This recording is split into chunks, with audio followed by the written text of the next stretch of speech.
बात पश्चिम बंगाल की करते हैं। पश्चिम बंगाल का सियासी रक्त चरित्र है कि बदलने को तैयार नहीं हो रहा और हर बार की तरह इस रक्तपात पर एक्शन की जगह सियासत शुरू हो गई है।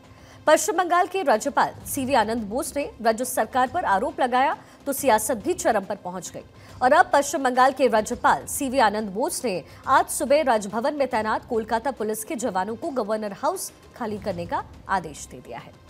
रिपोर्ट्स के मुताबिक गवर्नर सीवी आनंद बोस ने राजभवन के नॉर्थ गेट के पास मौजूद पुलिस चौकी को जनमंच के तौर पर बदलना वो चाहते हैं और उनके इस आदेश को उस घटना से जोड़कर देखा जा रहा है जिसमें राजभवन में तैनात पुलिस कर्मियों ने चुनाव हिंसा के पीड़ितों को गवर्नर से मिलने से रोक दिया था।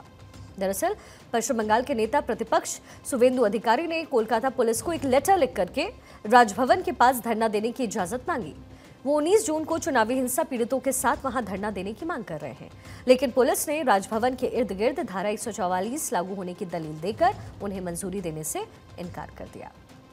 इसके बाद जब 13 जून को वो लोगों के साथ राजभवन में जाने लगे तो पुलिस ने उन्हें अंदर जाने से रोका, जबकि इसके लिए उनके पास लिखित मंजूरी भी थी।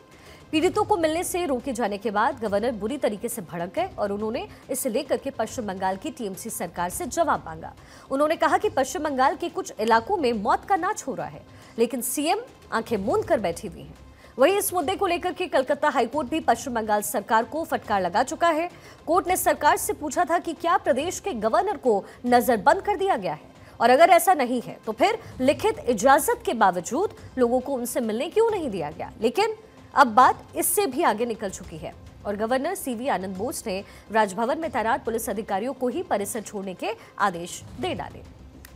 वहीं चुनावी हिंसा के मामले की जांच को लेकर के बीजेपी ने अपनी केंद्रीय टीम भी बनाई है, जो कि पश्चिम बंगाल पहुंचकर अपना काम शुरू कर चुकी है। बीजेपी ने कल पश्चिम बंगाल की स्थिति का जायजा लेने के लिए ये टीम गठित की, जो कि कल शाम को ही कोलकाता पहुंच गई। त्रिपुरा के पूर्व सीएम बिप्लब देव की अगुवाई में बनाई गई इस टीम में पूर्व केंद्रीय मंत्री रविशंकर प्रसाद के साथ साथ बीजेपी नेता बृजलाल और कविता पाटीदार भी शामिल हैं। टीम के सदस्य और बीजेपी नेता रविशंकर प्रसाद ने बंगाल के हालात पर क्या कुछ कहा है, पहले आपको सुनवा देते हैं।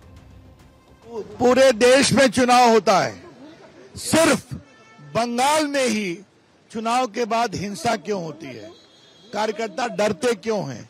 मैं यहाँ आया था जब ग्राम पंचायत का चुनाव हुआ तब भी हिंसा हुई थी, विधानसभा का चुनाव तब भी हिंसा हुई, आज फिर हिंसा हो रही है। मैं यहाँ आया था जब ग्राम पंचायत का चुनाव हुआ तब भी हिंसा हुई थी, विधानसभा का चुनाव तब भी हिंसा हुई, आज फिर हिंसा हो रही है।